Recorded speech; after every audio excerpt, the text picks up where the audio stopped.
¿Alguna vez has hecho una promesa a alguien que amabas? Una promesa tan sagrada que la cumpliste incluso cuando dolía, incluso cuando te drenaba financieramente, incluso cuando nadie te habría culpado por alejarte. Yo lo hice. Durante 7 largos años, le envié a la madre de mi difunto esposo $380 cada mes sin falta, porque amaba a su hijo más que a mi propia vida, y pensé que honrar su memoria significaba cuidar de la mujer que le dio la vida.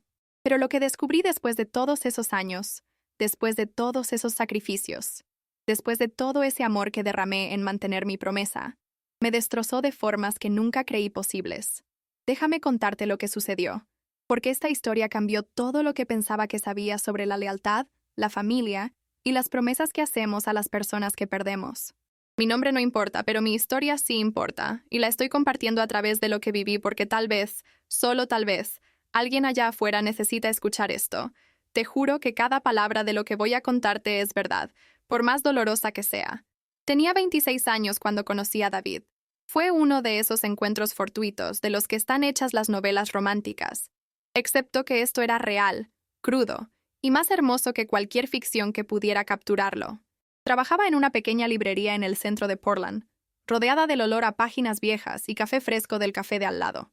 Él entró un martes lluvioso por la tarde, su cabello oscuro goteando porque había olvidado su paraguas, y tenía esta sonrisa que hizo que mi corazón se saltara un latido de una manera que nunca había experimentado antes. Dios mío, esa sonrisa podría iluminar toda la ciudad incluso en el día más gris. Estaba buscando un libro específico, una edición rara de poesía de Pablo Neruda, y yo le ayudé a encontrarlo escondido en un estante alto en la esquina trasera de la tienda.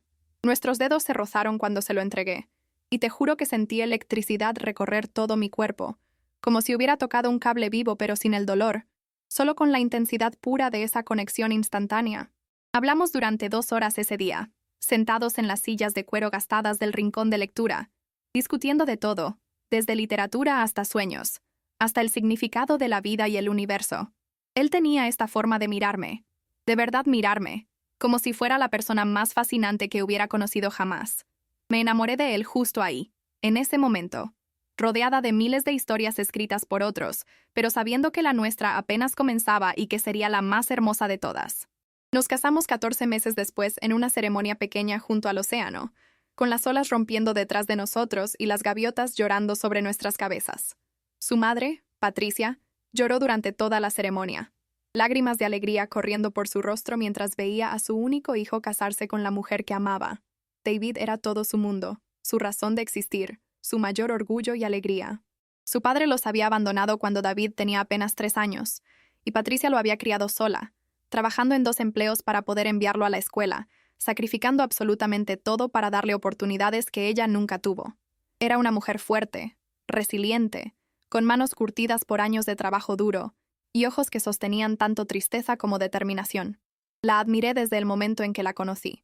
Me recibió en su pequeña familia con los brazos abiertos, tratándome como la hija que nunca tuvo, compartiendo recetas y historias y ese tipo de amor maternal que había estado anhelando desde que mi propia madre falleció cuando yo tenía 19 años. Pasábamos los domingos por la tarde en su pequeño apartamento, los 3 juntos, comiendo su famoso asado de olla y riendo hasta que nos dolían los costados. Esos eran los días dorados, los que guardo en mi corazón cuando la oscuridad intenta consumirme. Los recuerdos que nadie puede quitarme, aunque todo lo demás se haya derrumbado.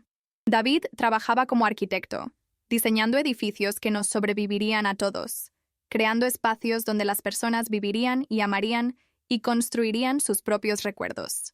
Era apasionado con su trabajo. Se quedaba despierto hasta tarde dibujando diseños, sus ojos brillantes de emoción cuando me mostraba su último proyecto. Hablábamos constantemente sobre nuestro futuro, sobre la casa que construiríamos juntos, los hijos que tendríamos, la vida que crearíamos. Lo teníamos todo planeado, cada detalle, cada sueño cuidadosamente construido como uno de sus planos arquitectónicos. Íbamos a esperar 2 años más antes de empezar nuestra familia, a ahorrar suficiente dinero para comprar un terreno fuera de la ciudad donde pudiéramos construir la casa de nuestros sueños, un lugar con grandes ventanas que dejaran entrar la luz natural y un jardín donde nuestros hijos pudieran jugar. Íbamos a envejecer juntos, viendo atardeceres desde nuestro porche, tomados de la mano como hacíamos cada noche antes de dormirnos. Soñábamos con tener 3 hijos, tal vez 4, con llenar nuestra casa de risas y amor y esa hermosa locura que viene con una familia grande. Pero el destino, esa cruel amante, tenía planes diferentes para nosotros, planes que destrozarían cada sueño que habíamos construido tan cuidadosamente. Fue un miércoles por la mañana, ordinario en todos los sentidos excepto que se convertiría en el día que dividiría mi vida en un antes y un después. David salió al trabajo a las 7:30, besándome a Dios como lo hacía cada mañana, diciéndome que me amaba, recordándome que comprara leche de camino a casa desde la librería. Aún puedo sentir ese beso. Aún recuerdo el sabor de sus labios con sabor a café.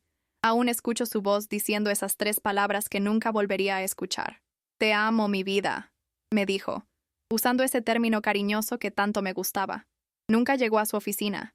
Un conductor ebrio se pasó un semáforo en rojo en la intersección de la Quinta y Morrison, chocando contra el lado del conductor del auto de David a 100 kilómetros por hora. El impacto lo mató instantáneamente, me dijeron los policías más tarde, intentando ofrecer algo de consuelo en el hecho de que no sufrió. Pero yo sí sufrí. Ay Dios, cómo sufrí. La llamada llegó a las 9:15 de la mañana. Estaba acomodando libros en la sección de poesía, irónicamente cerca del mismo lugar donde David y yo habíamos hablado por primera vez, cuando sonó mi teléfono.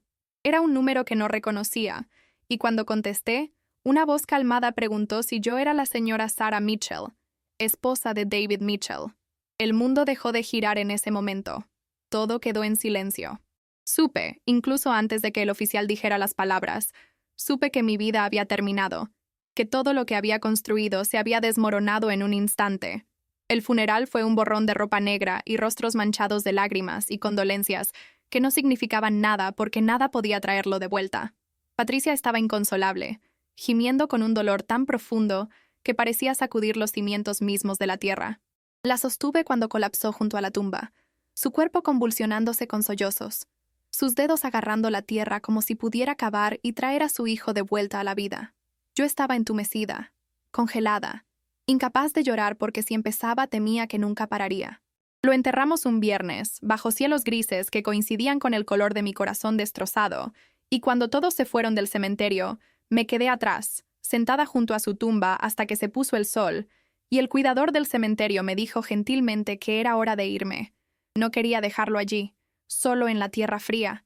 Quería meterme en esa tumba con él, ser enterrada junto al único hombre que amaría jamás. Pero no lo hice. Me levanté, me alejé, y comencé la tarea imposible de aprender a vivir sin él, de respirar cuando cada aliento dolía, de despertar cada mañana sabiendo que él nunca volvería a estar a mi lado. Las semanas que siguieron fueron las más oscuras de mi vida. Dejé de ir a trabajar, dejé de comer, dejé de preocuparme por cualquier cosa. Mi apartamento, el que David y yo habíamos compartido, se sentía como un mausoleo, cada rincón lleno de recuerdos que cortaban como vidrio. Su taza de café aún estaba en el mostrador donde la había dejado esa última mañana. Su chaqueta colgaba del gancho junto a la puerta. Su cepillo de dientes estaba junto al mío en el baño. No podía obligarme a mover nada de eso. No podía aceptar que realmente se había ido. Me despertaba en medio de la noche buscándolo, mi mano encontrando solo espacio vacío y sábanas frías. El dolor era físico, un dolor constante en mi pecho que hacía difícil respirar. Un peso presionando sobre mí que hacía que incluso las tareas más simples se sintieran imposibles. Los amigos venían con comida y simpatía, pero sus palabras rebotaban en el muro que había construido a mi alrededor. ¿Cómo podían entender? ¿Cómo podía alguien entender lo que se sentía perder a tu alma gemela a los 28 años? Tener todo tu futuro arrancado en un solo momento. Me sentía como un fantasma caminando por mi propia vida, presente pero no realmente viva, funcionando en piloto automático mientras por dentro estaba completamente destrozada. Pero entonces pensé en Patricia. Si yo me estaba ahogando en el dolor, ella estaba siendo arrastrada a un abismo sin fondo. Había perdido a su único hijo, su razón de existir, la persona por la que había sacrificado todo. La llamé 3 semanas después del funeral, y el sonido de su voz rompió algo dentro de mí. Sonaba tan perdida, tan completamente rota, y en ese momento me di cuenta de que nos necesitábamos la una a la otra. Éramos las únicas 2 personas en el mundo que verdaderamente entendían la magnitud de lo que habíamos perdido. Comencé a visitarla cada fin de semana, y lentamente, dolorosamente, nos ayudamos mutuamente a sobrevivir. Nos sentábamos en su sala de estar, rodeadas de fotos de David a cada edad, y hablábamos de él durante horas, Ella me contaba historias de su infancia, sobre la vez que intentó construir una casa en el árbol y se cayó del árbol, rompiéndose el brazo, o la vez que trajo a casa un perro callejero y le rogó que lo dejara quedárselo. Yo le contaba sobre nuestros planes, nuestros sueños, la vida que se suponía que tendríamos juntos. Llorábamos juntas, reíamos juntas, y de alguna manera, en nuestro dolor compartido, encontramos una forma de seguir respirando, de seguir existiendo en un mundo que ya no tenía sentido sin él. 6 meses después de la muerte de David, revisé sus papeles para liquidar su patrimonio. Tenía una pequeña póliza de seguro de vida a través de su trabajo, suficiente para pagar el préstamo de nuestro auto y cubrir los gastos del funeral con unos $30,000 restantes. Supe lo que necesitaba hacer con ese dinero. Patricia vivía con un ingreso fijo, su seguro social apenas cubría su alquiler y gastos básicos. Tenía 63 años, todavía le faltaban 3 años para Medicare, y su trabajo de medio tiempo en un supermercado pagaba salario mínimo. David la había estado ayudando financieramente, enviándole dinero cada mes, asegurándose de que tuviera suficiente para sus medicamentos y facturas.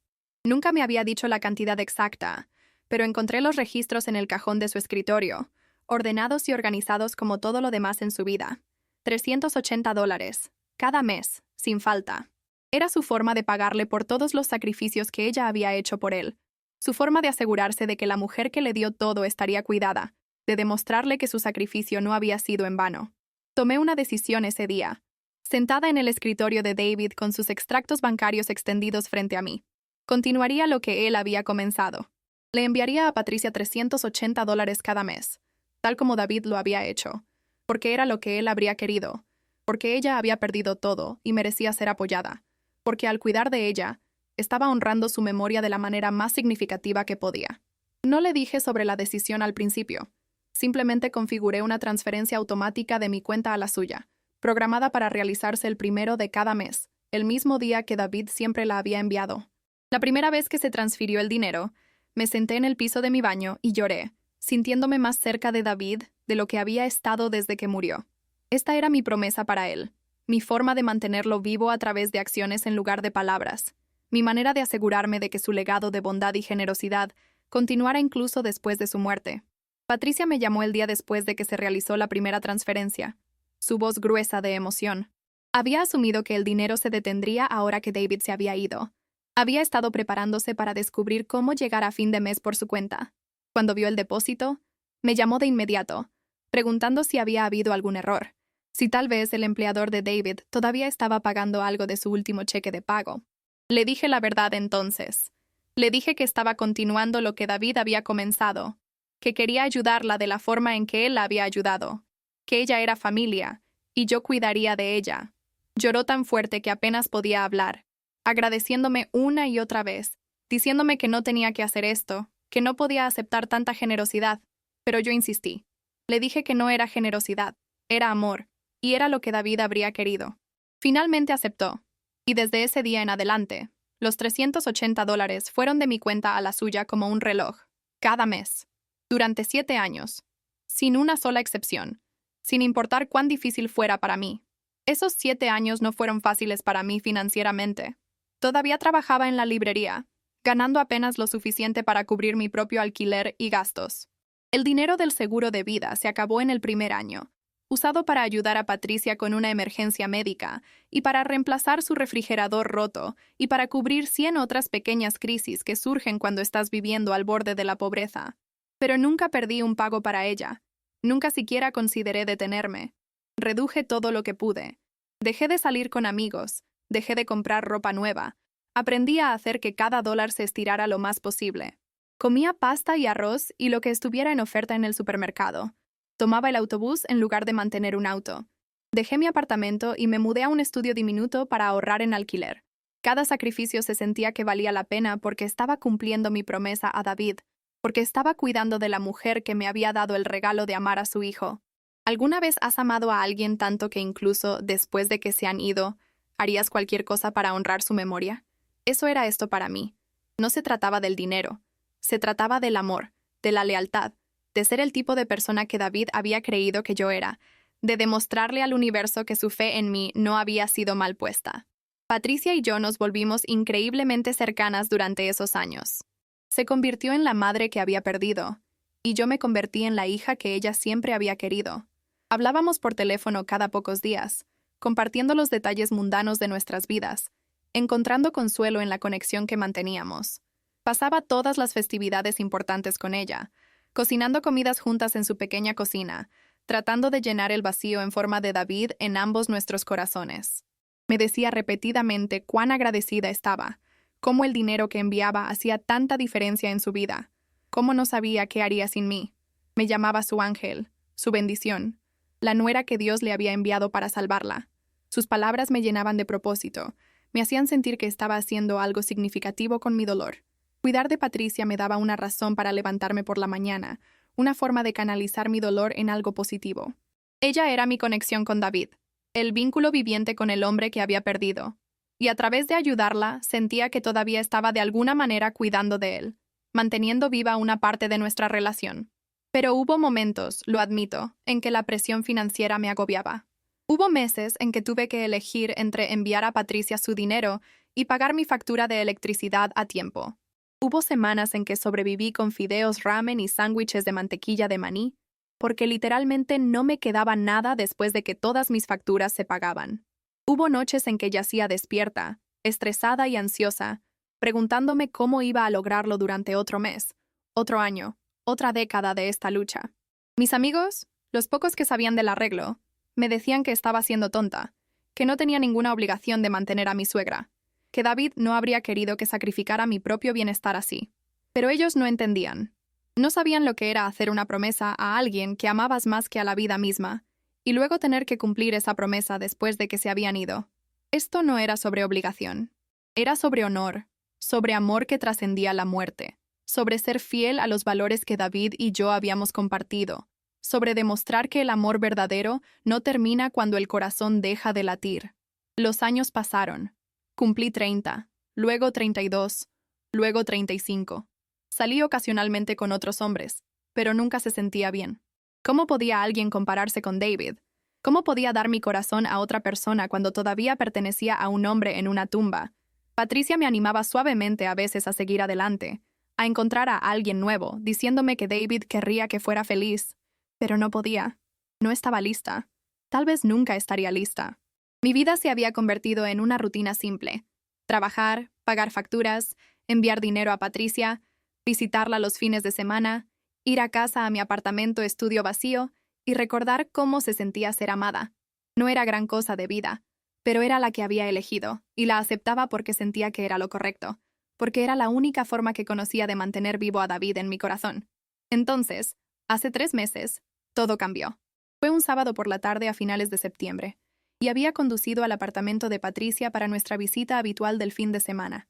Tenía una llave de su lugar que me había dado años atrás para emergencias, y me dejé entrar cuando no respondió a mi toque, asumiendo que podría estar en la ducha o tomando una siesta. El apartamento estaba silencioso, demasiado silencioso, y sentí un aleteo de preocupación mientras caminaba por la pequeña sala de estar hacia la cocina. Fue entonces cuando escuché voces, amortiguadas pero distintas, viniendo del dormitorio. La voz de Patricia y otra voz, la voz de un hombre que no reconocía. Mi corazón comenzó a acelerarse. ¿Estaba bien? ¿Alguien le estaba haciendo daño? Me moví rápidamente hacia el dormitorio, mi mano alcanzando mi teléfono, lista para llamar al 911 si era necesario, preparada para defenderla si estaba en peligro. Pero lo que vi cuando llegué a la puerta del dormitorio me detuvo en seco. Patricia estaba sentada en su cama, completamente vestida, riendo, su cabeza echada hacia atrás en genuina alegría. Junto a ella estaba sentado un hombre que nunca había visto antes, aproximadamente de su edad, su mano descansando casualmente en su rodilla. En la cama entre ellos había pilas de efectivo, más dinero del que había visto en un solo lugar fuera de un banco. Lo estaban contando, clasificándolo en pilas ordenadas, y estaban tan absortos en su tarea que no me notaron parada allí en el umbral, congelada en shock, tratando de procesar lo que estaba viendo. Debo haber hecho algún sonido, un jadeo o una respiración aguda, porque la cabeza de Patricia se levantó de golpe y sus ojos se encontraron con los míos. Por un momento, solo nos miramos la una a la otra, y vi cómo el color se drenaba de su rostro. El hombre junto a ella se veía confundido, mirando entre nosotras, claramente sin entender la situación. La boca de Patricia se abrió y cerró, pero no salieron palabras. Encontré mi voz primero. ¿Qué es esto? Pregunté. Mi voz apenas por encima de un susurro. Mis ojos estaban fijos en el dinero. Miles de dólares en efectivo extendidos sobre su colcha descolorida. Patricia, ¿qué es todo este dinero? Se levantó rápidamente, sus manos revoloteando frente a ella como pájaros nerviosos. Sara, puedo explicar. Esto no es lo que parece. Pero incluso mientras decía las palabras, ambas sabíamos que estaba mintiendo. Era exactamente lo que parecía. Di un paso hacia la habitación, mis piernas temblando, mi mente corriendo para darle sentido a lo que estaba viendo. ¿Cuánto hay? Pregunté, señalando el dinero. El hombre en la cama comenzó a recoger el efectivo, claramente incómodo con mi presencia. Los ojos de Patricia se llenaron de lágrimas, pero no sentí simpatía por ella en ese momento. Todo lo que sentí fue una creciente sensación de terror, una terrible certeza de que todo lo que pensaba que sabía estaba a punto de derrumbarse. Sara, por favor, déjame explicar, dijo Patricia de nuevo, moviéndose hacia mí. Di un paso atrás, levantando mi mano para detenerla. Solo dime la verdad. ¿De dónde vino este dinero?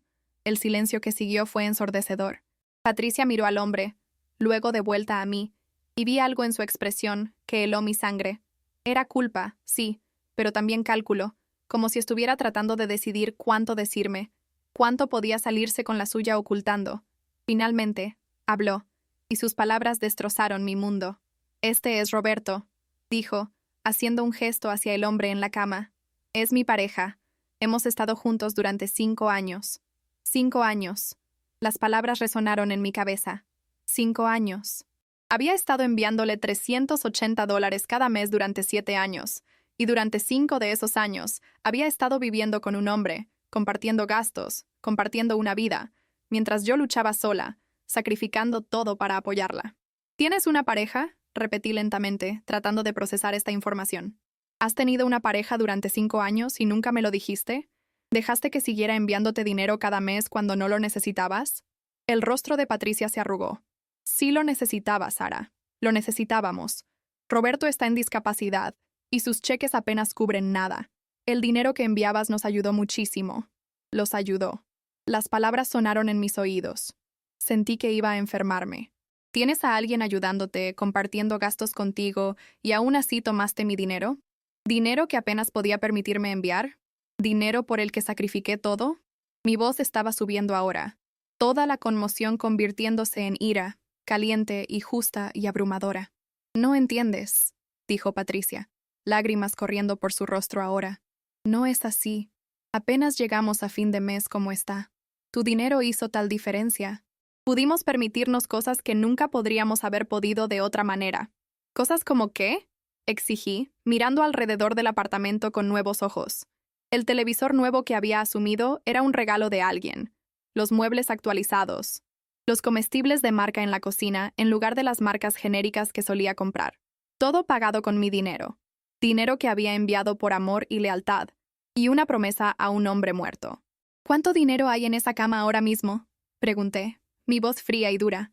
Patricia no respondió. Solo miró al suelo. Me volví hacia Roberto, quien había estado sentado en silencio durante todo este intercambio. ¿Cuánto? Se aclaró la garganta incómodamente. Como $8,000. $8,000. Me sentí mareada. Busqué apoyo en el marco de la puerta. ¿De dónde vino? Otro largo silencio. Luego Patricia habló, tan bajo que casi no la escuché. Lo hemos estado ahorrando. Un poco cada mes de lo que enviabas, más el cheque de discapacidad de Roberto, más mi sueldo.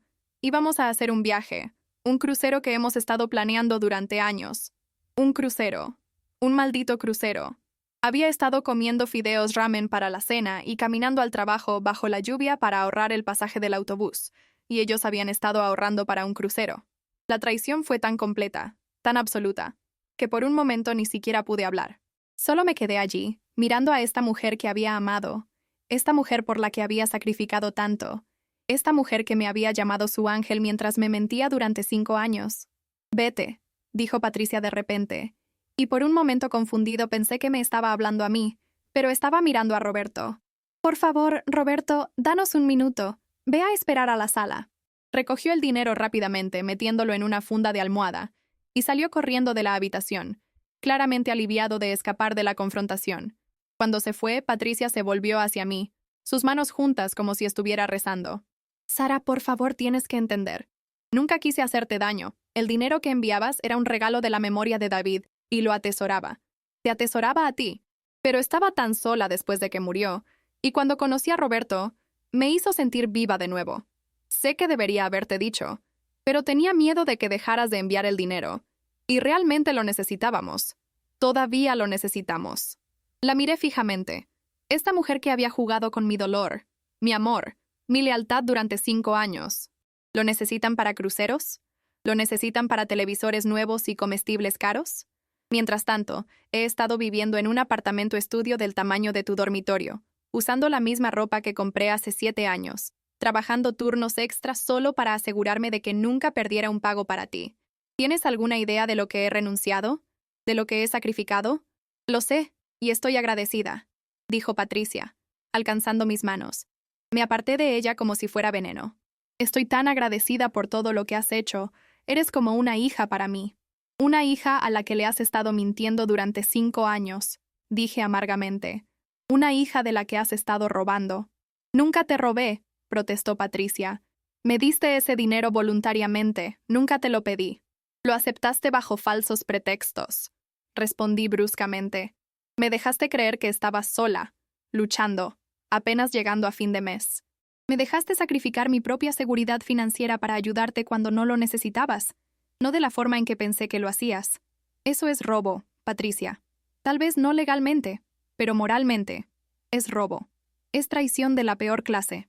Estaba llorando más fuerte ahora, todo su cuerpo temblando con sollozos. Por favor, Sara. Por favor, no estés enojada conmigo. Te amo. Eres todo lo que me queda de David. No, dije firmemente. No soy todo lo que te queda. Tienes a Roberto. Tienes toda una vida de la que no sabía nada. ¿Y sabes cuál es la peor parte? Ni siquiera es el dinero, es las mentiras. Es el hecho de que cada vez que hablábamos por teléfono y me decías lo difíciles que eran las cosas, estabas mintiendo. Cada vez que te visitaba y me agradecías por ayudarte a sobrevivir, estabas mintiendo. Cada festividad que pasamos juntas, cada conversación sobre cuánto extrañábamos a David, todo estaba manchado con tu engaño. Me hiciste sentir que estaba haciendo algo noble, algo que David habría querido, cuando todo el tiempo me estabas usando. Eso no es verdad, insistió Patricia. Extraño a David. Lo extraño cada día. Y todo lo que te dije, toda la gratitud, todo el amor, eso era real. La situación del dinero no cambia eso. Pero sí lo cambiaba. Lo cambiaba todo. Miré a esta mujer que pensé que conocía, y me di cuenta de que no la conocía en absoluto. ¿Cómo podía? Había estado interpretando un papel durante 5 años, realizando la parte de la viuda en apuros mientras vivía una vida completamente diferente a puerta cerrada. Necesito saber algo, dije, mi voz mortalmente calmada. ¿Cuándo conociste a Roberto? ¿Qué mes? ¿Qué año? Patricia vaciló, y en esa vacilación supe que la respuesta iba a doler. Septiembre, hace 7 años. Septiembre, hace 7 años. 2 meses después del funeral de David. Lo había conocido 2 meses después de perder a su hijo, y por su propia admisión, habían estado juntos durante 5 años, lo que significaba que habían estado en una relación durante 2 años antes de que me dijera. 2 años de tomar mi dinero mientras construía una nueva vida con otra persona. ¿Se mudaron juntos? Pregunté. Asintió miserablemente. Después de unos 6 meses de salir, estaba teniendo problemas con su arrendador, y simplemente tenía sentido financieramente que viviéramos juntos. 6 años. Durante 6 de los 7 años que había estado enviando dinero, ella había estado viviendo con una pareja, dividiendo gastos, construyendo una vida juntos, y nunca había dicho una palabra. Nunca había considerado que yo merecía saber la verdad, que merecía tomar una decisión informada sobre si continuar apoyándola. He terminado, dije en voz baja. La ira se había quemado, dejando solo agotamiento y profunda tristeza. He terminado de enviarte dinero. La transferencia se detiene hoy. El rostro de Patricia se puso blanco. Sara, no, por favor. No puedes. Dependemos de ese dinero. Tenemos facturas, tenemos... Se tienen el uno al otro. Interrumpí. Tienen el cheque de discapacidad de Roberto y tu sueldo, y claramente, tienen $8,000 en ahorros. ¿Estarán bien? Mejor que bien, en realidad, ya que tendrán $380 más al mes del ingreso de Roberto que no estarán esperando de mí. ¿Pero qué hay de David?, preguntó Patricia desesperadamente. ¿Qué hay de honrar su memoria? Él querría que cuidaras de mí. Eso me golpeó como un golpe físico, pero no dejé que viera cuánto dolió. David querría que cuidara de mí misma, dije. Me amaba, y estaría horrorizado de saber que he estado luchando mientras tú has estado ahorrando para cruceros. No te atrevas a usar su memoria para manipularme. Ya has hecho suficiente de eso. Me di la vuelta para irme, pero Patricia agarró mi brazo. Por favor, Sara, no te vayas así. Hablemos de esto. Podemos encontrar una solución. Gentilmente quité su mano de mi brazo. No hay nada de qué hablar, Patricia. Hiciste tus elecciones, y ahora estoy haciendo las mías. Espero que disfrutes tu crucero. Salí de ese apartamento y no miré atrás. Subí a mi auto y conduje. No a mi propio apartamento, sino al cementerio donde David estaba enterrado. No había estado allí en meses, tal vez más, porque dolía demasiado enfrentar su tumba, confrontar la realidad de su ausencia. Pero necesitaba ir allí ahora. Necesitaba decirle lo que había sucedido. Necesitaba preguntarle si estaba haciendo lo correcto. Necesitaba su guía, incluso sabiendo que nunca volvería a escuchar su voz. Me senté en el pasto junto a su lápida, sin importarme que el suelo estuviera húmedo por la lluvia reciente, y le hablé como solía hacerlo cuando estaba vivo. Le conté todo, sobre el dinero, sobre las mentiras de Patricia, sobre Roberto y el crucero y los $8,000. Le dije cuán traicionada me sentía, cuán tonta, cuán usada, y luego le pedí que me perdonara por detener los pagos, por romper mi promesa de cuidar de su madre. Pero mientras estaba sentada allí en la luz de la tarde desvaneciéndose, me di cuenta de algo importante. La promesa que había hecho no era seguir enviando dinero sin importar qué. La promesa era honrar la memoria de David siendo amable, siendo generosa, cuidando de alguien que necesitaba ayuda. Patricia no necesitaba mi ayuda, no de la forma en que pensé que la necesitaba. Ella había dejado eso claro. Mi obligación no era financiar su estilo de vida o sus vacaciones. Mi obligación era vivir mi propia vida de una manera que haría que David se sintiera orgulloso, y eso significaba cuidar de mí misma, defenderme, negarme a ser manipulada o usada. Significaba tener la fuerza para alejarme de una situación tóxica, incluso cuando dolía, incluso cuando significaba romper con la última conexión que tenía con el hombre que amaba. Pasé una hora en el cementerio ese día, simplemente sentada con David, sintiéndome más cerca de él de lo que había estado en años. Cuando finalmente me fui, me sentí más ligera, como si hubiera estado cargando un peso enorme y finalmente lo hubiera dejado. El dolor todavía estaba allí, siempre estaría allí, pero ya no me estaba aplastando. Podía respirar de nuevo. Podía ver un camino hacia adelante, uno que no involucraba sacrificarme en el altar de la culpa y el dolor. La semana siguiente, cancelé la transferencia automática a la cuenta de Patricia. Me llamó repetidamente, me envió docenas de mensajes de texto, incluso apareció en la librería donde trabajaba. No me involucré con ella. Había dicho todo lo que necesitaba decir en su dormitorio ese día. Su traición había cortado cualquier conexión que todavía teníamos, y necesitaba seguir adelante sin ella en mi vida. Bloqueé su número, cambié mis rutinas, y comencé el difícil trabajo de reconstruir mi vida sobre una base de autorrespeto, en lugar de obligación mal dirigida. A medida que pasaban las semanas, comencé a reconstruir. Busqué un trabajo mejor pagado y encontré uno en una editorial, haciendo trabajo editorial que amaba. Con los $380 al mes que ya no enviaba a Patricia, más el aumento de salario de mi nuevo trabajo, pude mudarme a un apartamento más bonito, uno con espacio real y luz natural. Comencé a comprar vegetales frescos y cocinar comidas reales. Reemplacé mi ropa gastada y me hice un corte de pelo que me hizo sentir como yo misma de nuevo. Cosas pequeñas, pero se sumaban a una vida que se sentía vivible, incluso esperanzadora. Por primera vez en 7 años, me permití pensar en un futuro que no estaba definido únicamente por la pérdida y el sacrificio. También comencé terapia, algo que debería haber hecho hace 7 años cuando David murió. Mi terapeuta me ayudó a entender que mi relación con Patricia había sido poco saludable desde el principio, construida sobre el dolor mutuo y la codependencia en lugar de una conexión genuina. Me ayudó a ver que había estado usando a Patricia como una forma de evitar procesar mi propio dolor, enfocándome en cuidar de ella para no tener que cuidar de mí misma. El dinero que enviaba cada mes no era realmente sobre Patricia en absoluto. Era sobre tratar de mantener vivo a David manteniendo los patrones que él había establecido. Pero David se había ido, y aferrarme a esos patrones no estaba honrando su memoria. Me estaba impidiendo seguir adelante. Me estaba manteniendo atrapada en un ciclo de dolor que nunca terminaría a menos que eligiera terminarlo. Han pasado 6 meses desde ese terrible día en el apartamento de Patricia. No he hablado con ella ni una sola vez en todo este tiempo, aunque intentó comunicarse durante los primeros meses. Eventualmente, las llamadas y los textos se detuvieron. No sé si ella y Roberto fueron a su crucero, y honestamente, no me importa. Esa parte de mi vida ha terminado.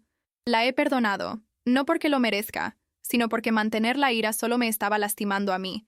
El perdón no significa reconciliación. Significa liberar la carga emocional y elegir la paz sobre la amargura. Significa reconocer que las personas son imperfectas, que cometen errores, que a veces nos lastiman profundamente, y aún así elegir no dejar que ese dolor defina el resto de nuestras vidas. También me he perdonado a mí misma por ser ingenua, por confiar demasiado completamente, por sacrificar demasiado. Hice lo que pensé que era correcto en ese momento, y no puedo culparme por eso. Amé a David con todo lo que tenía, y cuando murió, canalicé ese amor en cuidar de su madre. Mis intenciones fueron puras, incluso si el resultado fue doloroso. He aprendido que el amor y la lealtad son cosas hermosas, pero no deben venir a costa de tu propio bienestar. Puedes honrar la memoria de alguien sin destruirte en el proceso. Puedes ser generoso y amable sin permitir que otros se aprovechen de ti.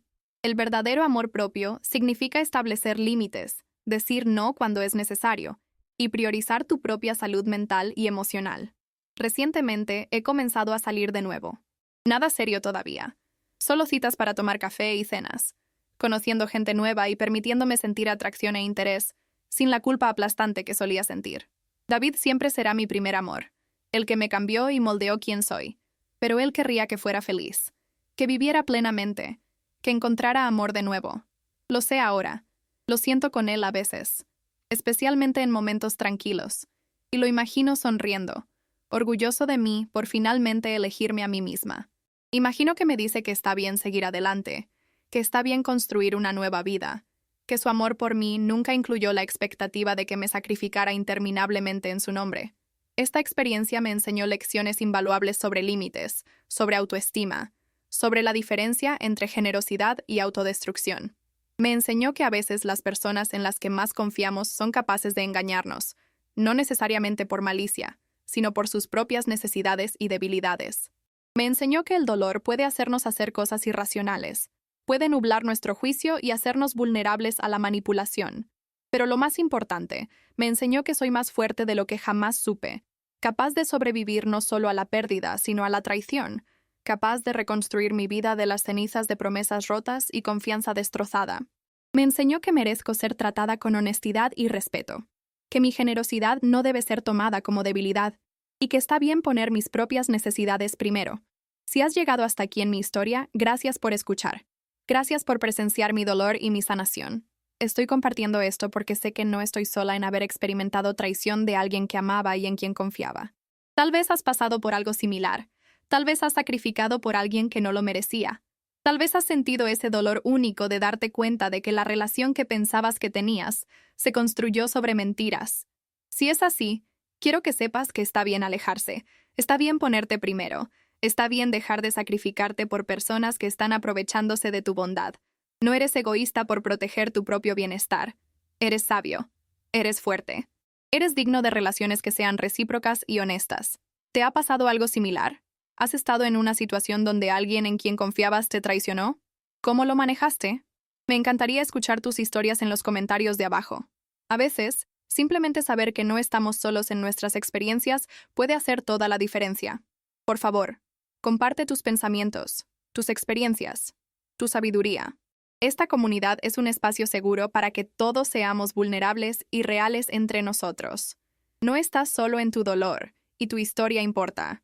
Entender tu propio valor y establecer límites saludables es una de las cosas más importantes que puedes hacer por tu salud mental y emocional. Si mi historia resuena contigo, si te hizo pensar sobre tus propias relaciones y si son verdaderamente recíprocas y saludables, entonces he logrado lo que me propuse hacer.